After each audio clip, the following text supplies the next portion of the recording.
नमस्ते बच्चों, आप सब अच्छे से हैं? घर पे अपनी सेहत का ध्यान रखिएगा।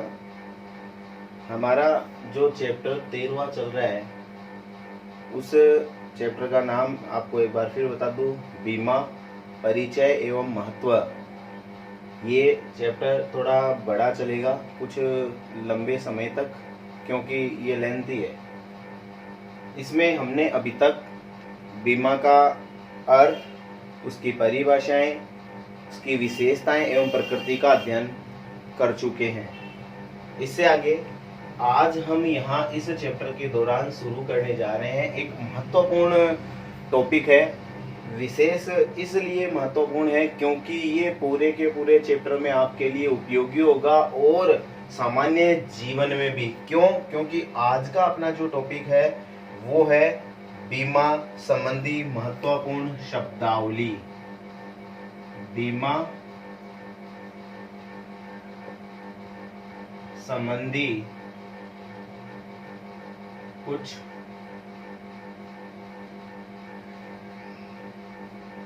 महत्वपूर्ण शब्दावली। देखिए, यहाँ शब्दावली का मतलब आप जानते होंगे। यहाँ हम कुछ विशेष ऐसे शब्दों के बारे में आज अध्ययन करेंगे जिनका उपयोग बीमा के क्षेत्र में किया जाता है। तो बीमा संबंधी कुछ महत्वपूर्ण शब्दावली। अब ये जानना इसलिए आवश्यक है क्योंकि हम बीमा का जो ये चैप्टर पढ़ रहे हैं, बीमा के बारे में हम जानकारी प्राप्त कर रहे हैं। तो बीमा की पूर्ण जानकारी हमें तभी प्राप्त होगी जब हम उसकी शब्दावली से वाकिफ होंगे कि उसमें कुछ विशेष शब्दों का प्रयोग किया जाता है जिनका अर्थ हमारे लिए जानना जरूरी है। तो इसका जो शब्दकोश बना है, विशेष कुछ शब्दों का प्रयोग किया जाता है जो सिर्फ और सिर्फ बीमा के क्षेत्र में ही काम में लिए जाते हैं। तो उनको हमारे लिए जानना अत्यंत आवश्यक है। आइए हम इसकी ओर आगे बढ़ते हैं। कुछ शब्द जो मैंने आपको बताए भी थे उनको मैं लिखूं। यहाँ सर्वप्रथम मैं लिख रहा हूँ, वो है बीमा करता। आपने ये शब्द सुना होगा, बीमा करता। बीमा करता कौन होता है? बीमा करता कौन होता है? तो देखिए, वह व्यक्ति या संस्था, वह व्यक्ति या संस्था जो बीमा कर रही है, ऐसी कोई भी संस्था जो बीमा कर रही है वो बीमा करता कहलाती है। या कोई व्यक्ति जो दूसरे व्यक्ति की जोखिम से होने वाली हानि की पूर्ति का वचन देता है, यह बीमा करता कहलाता है। इसे हम बीमा करता कहेंगे। यहाँ आप शॉर्ट में यूं लिख सकते हो समझने के लिए कि समझ जाओ, बीमा कंपनी। जैसे भारतीय जीवन बीमा निगम जो है वो बीमा करता है।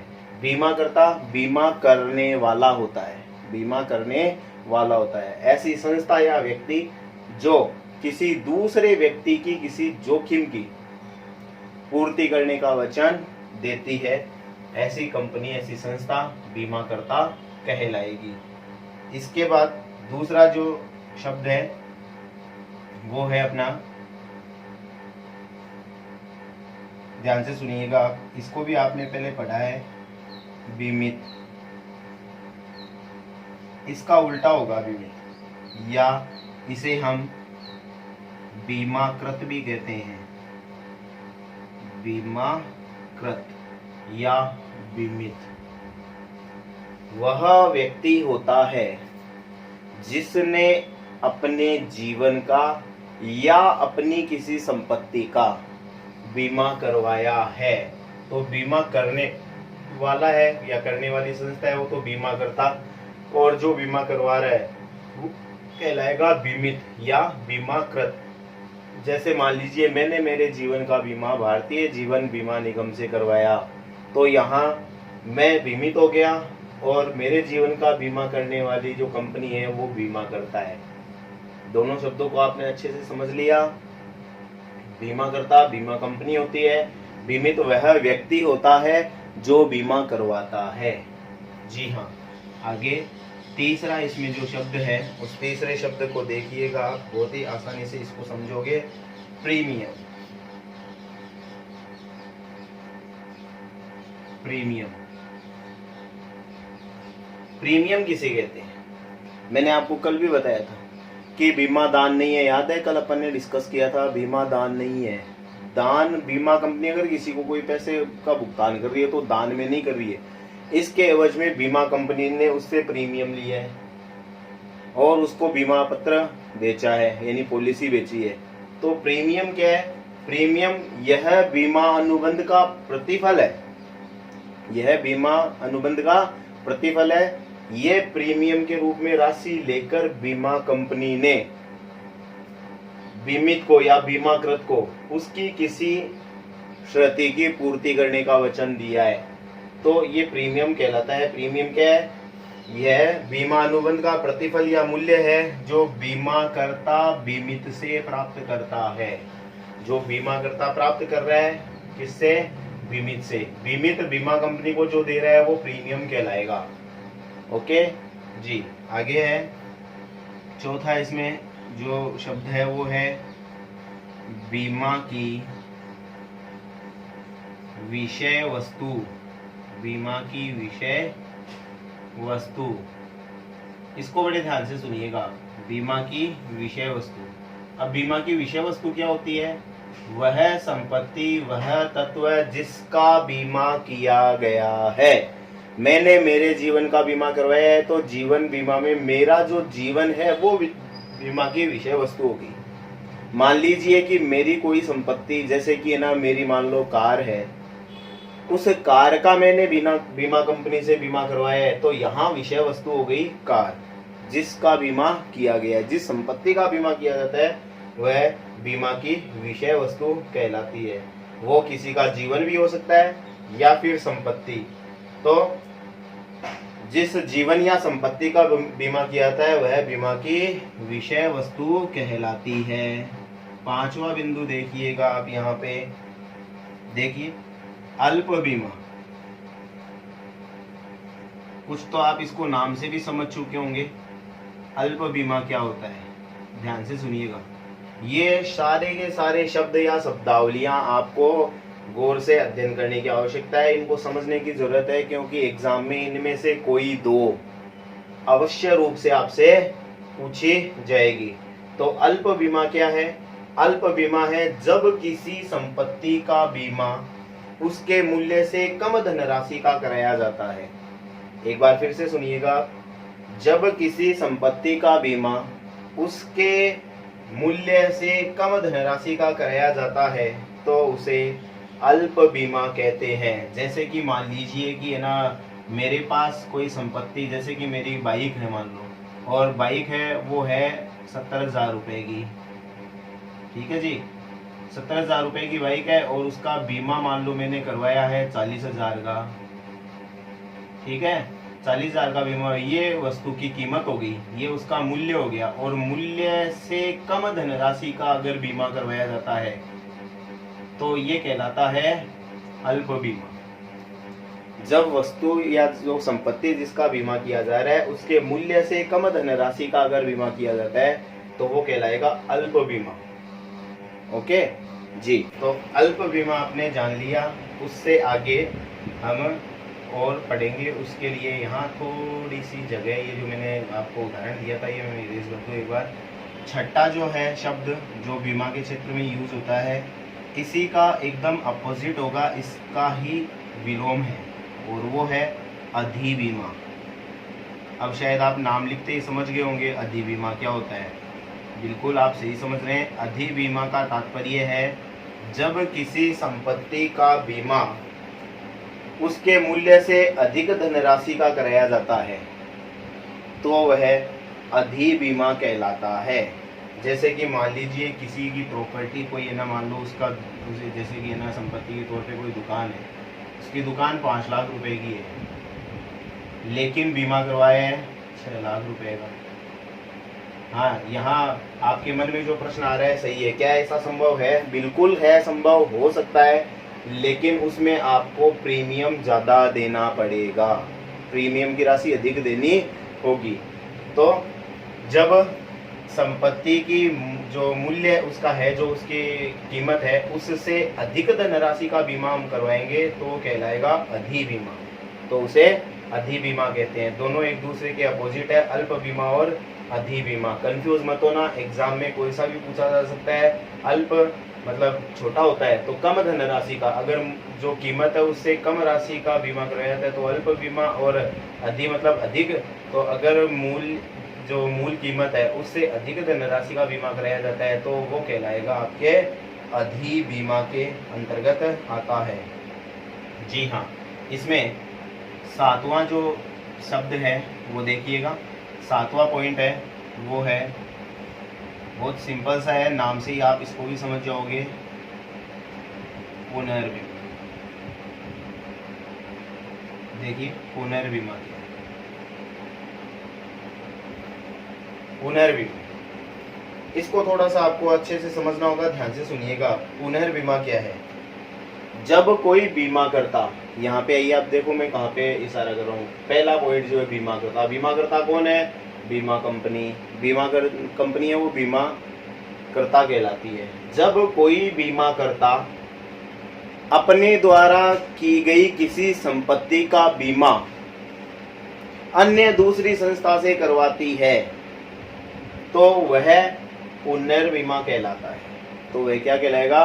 पुनर्बीमा। जैसे मान लीजिए कि मेरी एक कोई संपत्ति, जैसे दुकान का बीमा है, वो बजाज एलायंस ने किया, ठीक है, बजाज एलायंस ने उसका बीमा किया, लेकिन वो अपनी जोखिम को कम करने के लिए मेरी उस संपत्ति के बीमे पर ही किसी अन्य कंपनी से, जैसे मैक्स न्यूयॉर्क एक नई और कंपनी है बीमा करने वाली, उससे उस संपत्ति का बीमा करवा लेती है। बीमा करता करवा रहा है, यहाँ प्रीमियम मेरे को नहीं चुकाना है, वो बीमा करता जाने और दूसरी कंपनी जो कर रही है वो जाने, लेकिन ये अपनी जोखिम को कम करने के लिए उसका दोबारा मतलब कि दूसरी संस्था से भी बीमा करवा रही है तो वो कहलाएगा पुनर्बीमा। तो पुनर्बीमा की श्रेणी के अंतर्गत आता है। ध्यान से सुनिए, जब कोई बीमा करता अपनी जोखिम को कम करने के लिए किसी दूसरे व्यक्ति से अपने द्वारा जो बीमा किया गया उसका पुनः बीमा करवा लेता है तो उसे पुनर्बीमा कहते हैं। मेरे हिसाब से शायद आप इसको अच्छे से समझ चुके होंगे। तो आइए हम आगे बढ़ते हैं। 7 शब्द आपने यहाँ पे अभी समझे हैं, अभी थोड़ा सा और देखिएगा, आगे भी और चलेगा। 7वें के बाद में 8वां पॉइंट अपन पढ़ने जा रहे हैं। यहाँ पे मैं थोड़ा सा स्पेस कर लूँ यहाँ पे लिखने के लिए। जी हाँ, 8वां है अपना, वो है दोहरा बीमा। दोहरा बीमा, अभी देखो मैंने आपको क्या बताया, पुनर्बीमा क्या है? जब कोई बीमा करता अपने द्वारा किया गया बीमा है उसकी जोखिम कम करने के लिए अगर किसी दूसरी बीमा कंपनी से उस संपत्ति का बीमा करवाती है तो वो है पुनर्बीमा। वो तो एक बीमा कंपनी दूसरी बीमा कंपनी से करवाती है, लेकिन मान लीजिए मैंने मेरी संपत्ति का बीमा एक कंपनी से तो करवा लिया, अब उसी संपत्ति का, जैसे कि मान लो मेरी एक कार है, उस कार का बीमा मैंने एक कंपनी से करवा लिया, लेकिन उसी कार का बीमा मैंने अगर दूसरी कंपनी से और करवा लिया, उस पर और पॉलिसी ले ली, तो वो कहलाएगा दोहरा बीमा। क्या कहलाएगा? वो दोहरा बीमा कहलाएगा। आप जो सोच रहे हो वो प्रश्न आपका सही है। क्या ऐसा संभव है? किया जा सकता है, बिल्कुल किया जा सकता है। प्रीमियम मेरे को चुकाना होगा, लेकिन अगर उस संपत्ति को नुकसान होता है तो उस संपत्ति के नुकसान की भरपाई दोनों बीमा कंपनियां अपने अनुपात में, उन्होंने जो स्वीकार किया था, जो मेरे से प्रीमियम स्वीकार किया है, जो उन्होंने ना इंश्योरेंस किया है, उसके अनुपात में दोनों क्षतिपूर्ति करेंगे। इसका ये मतलब नहीं है कि ना जैसे कि मैंने 5 लाख का बीमा एक कंपनी से करवा लिया, दूसरी कंपनी से फिर 5 लाख का करवा लिया तो मेरे को 10 लाख मिल जाएंगे। नो, इसकी पूरी इंक्वायरी होती है, पूरी जांच होती है, पता चलता है वास्तव में कितना नुकसान हुआ है। मेरे को मान लो 3 लाख का नुकसान हुआ है तो बीमा कंपनी 3 लाख का ही भुगतान करेगी। अब मैं चाहे एक बीमा कंपनी से 3 लाख ले लो, चाहे दोनों से मिलाकर 3 लाख ले लो, उससे ज्यादा मेरे को नहीं मिलना है। ठीक है जी। तो मैंने मान लो एक कंपनी से 3 लाख ले लिए, तो दूसरी कंपनी ने जिसने बीमा किया था उसका भी दायित्व बनता है। तो पहली कंपनी जिसने मेरे को 3 लाख भुगतान कर दिए, वह दूसरी कंपनी से उसके हिस्से की राशि मांग सकती है। तो वो आगे की प्रोसेस इसमें है। तो दोहरा बीमा क्या है? जब कोई बीमित बीमा करवाने वाला एक संपत्ति या विषय वस्तु पर एक से अधिक बीमाकर्ताओं से अधिक बीमा पत्र तय करता है, यानी कि पॉलिसी लेता है, तो उसे दोहरा बीमा कहते हैं। नवा पॉइंट है बीमा पत्र। बीमा पत्र नाम से स्पष्ट है। बीमा पत्र क्या है? एक ऐसा प्रलेख, एक ऐसा प्रपत्र जिसमें बीमा के संदर्भ में जो भी अनुबंध किया गया है, जो भी शर्तें हैं, उन सब का उल्लेख होता है। कितनी धनराशि का बीमा किया गया है, कितने समय तक किया गया है, प्रीमियम की राशि क्या होगी, क्या नियम एवं शर्तें होंगी, इन सब बात का उल्लेख जिसमें होता है, जिसके आधार पर अनुबंध किया गया है, तो वो कहलाएगा, वो प्रलेख कहलाता है बीमा पत्र। तो क्या कहलाएगा? बीमा पत्र। हम इसको बॉन्ड भी बोलते हैं। हम इसको क्या बोलते हैं? Bond, insurance bond. तो ये बीमा पत्र। जी अच्छे से समझ गए आप? आइए हम आगे बढ़ रहे हैं। 10वां पॉइंट क्या है? सुनिएगा। कालातीत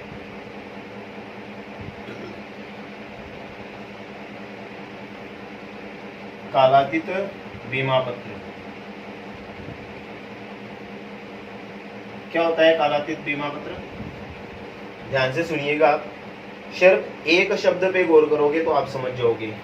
कालातीत को अगर हम इसको संधि विच्छेद करें, काल अतीत, काल यानी समय, अतीत मतलब जा चुका। तो सुनिएगा, कालातीत बीमा पत्र क्या है? कालातीत बीमा पत्र वह बीमा पत्र है जिसकी देय प्रीमियम का, जो प्रीमियम बीमित को चुकाना था, उस देय प्रीमियम का भुगतान उसने समय पर नहीं किया है, और समय पर भुगतान नहीं होने के कारण बीमित के लाभ प्राप्त करने के अधिकार समाप्त हो जाते हैं। अब वो बीमा पत्र उसके कोई काम का नहीं है, क्योंकि उसने प्रीमियम का भुगतान है यथा समय नहीं किया। ऐसे बीमा पत्र कहलाते हैं कालातीत बीमा पत्र। क्या कहेंगे? कालातीत बीमा पत्र। ओके जी। 11वां पॉइंट है इसमें, कालातीत बीमा पत्र के बाद में यहाँ पे जो शब्द मैं लिख रहा हूँ बड़े ध्यान से सुनिएगा आप इनको। एश्योरेंस। जी एश्योरेंस क्या है? एक मैं अगला शब्द भी साथ में लिख दूं ताकि आप इन दोनों को अच्छे से समझ जाओगे। वो है इंश्योरेंस। देखो इंश्योरेंस तो हम बीमा को बोलते ही हैं, तो एश्योरेंस क्या है? एश्योरेंस और इंश्योरेंस में क्या फर्क है देखिएगा। जो एश्योरेंस शब्द है इसका प्रयोग उन बीमा अनुबंधों के लिए किया जाता है जिनमें बीमा करता है, यानी कि बीमा कंपनी का दायित्व निश्चित है। अब निश्चित कैसे है? एक एग्जाम्पल भी हम लेंगे और आप समझ जाओगे एश्योरेंस शब्द कहाँ यूज होता है। जैसे कोई अपने जीवन का बीमा करवा रहा है, मैंने अपने जीवन का बीमा करवाया है 20 साल का, और 20 साल के भीतर भीतर अगर मेरे को कुछ होता है, मेरे साथ कोई घटना घटित हो जाती है, तो पीछे मेरे परिवार वालों को धनराशि मिल जाएगी। अन्यथा 20 वर्ष की अवधि पूर्ण होने के बाद मुझे वो धनराशि मिल जाएगी। तो बीमा कंपनी का दायित्व निश्चित है कि उसको भुगतान करना पड़ेगा, चाहे से मेरे को चाहे से परिवार वालों को। जहाँ पे दायित्व निश्चित होता है वो एश्योरेंस शब्द का उपयोग होता है वहाँ पे। तो जीवन बीमा में एश्योरेंस शब्द का प्रयोग किया जाता है। और जहाँ दायित्व निश्चित नहीं है, घटना घटित हो गई तो भुगतान करेगी, अन्यथा नहीं करेगी। जैसे अग्नि बीमा आपने करवाया तो आग से नुकसान हुआ तो भुगतान किया जाएगा बीमा कंपनी के द्वारा, अन्यथा नहीं किया जाएगा। वहां पे इंश्योरेंस शब्द का प्रयोग होता है। दोनों में अंतर भी आपसे पूछा जा सकता है, एश्योरेंस एंड इंश्योरेंस में आपको अंतर बताना होगा। तो एश्योरेंस शब्द का प्रयोग उन बीमा अनुबंधों के लिए किया जाता है जहां बीमा कंपनी का दायित्व होता है वो निश्चित होता है, जैसे कि जीवन बीमा में। तो जीवन बीमा के लिए एश्योरेंस शब्द का प्रयोग किया जाता है। और इंश्योरेंस इस शब्द का प्रयोग उन बीमा अनुबंधों के लिए किया जाता है जिसमें हानि होने की संभावना तो पाई जाती है, किंतु हानि होना निश्चित नहीं होता। अगर हानि होती है तो क्षतिपूर्ति की जाएगी, अन्यथा नहीं की जाएगी। तो वहाँ पे इंश्योरेंस शब्द का प्रयोग किया जाता है। अगला शब्द है यहाँ पे 13वां, ध्यान से सुनिएगा, वो है जोखिम। अब जोखिम क्या है? हानि होने की संभावना जोखिम कहलाती है वैसे तो, लेकिन जोखिम है क्या? यहाँ जोखिम के से क्या तात्पर्य है? किसी अनिष्ट, क्षति, विनाश, हानि या दुर्घटना की संभावना या अनिश्चितता को ही जोखिम कहते हैं। बीमा के क्षेत्र में जोखिम क्या है? कोई अनिष्ट, क्षति, विनाश, हानि या दुर्घटना होने की संभावना या कोई अनिश्चितता, इसको जोखिम कहते हैं। 14वां और अंतिम है, ध्यान से सुनिए आप, वो है बीमा संकट। लास्ट है बीमा संकट। अब बीमा संकट क्या होता है? देखिएगा, बीमा संकट वे समस्त कारण जो किसी विशेष स्थिति में विषय वस्तु की हानि उत्पन्न करते हैं या हानि की संभावना को बढ़ाते हैं, वो बीमा संकट कहलाएगा।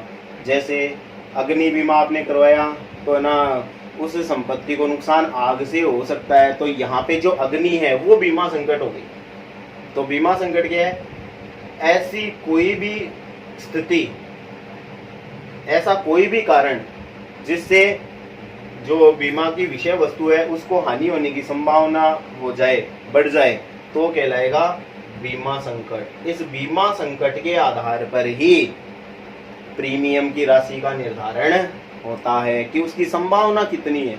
जितनी अधिक संभावना होगी उतना ही अधिक प्रीमियम चुकाना पड़ेगा।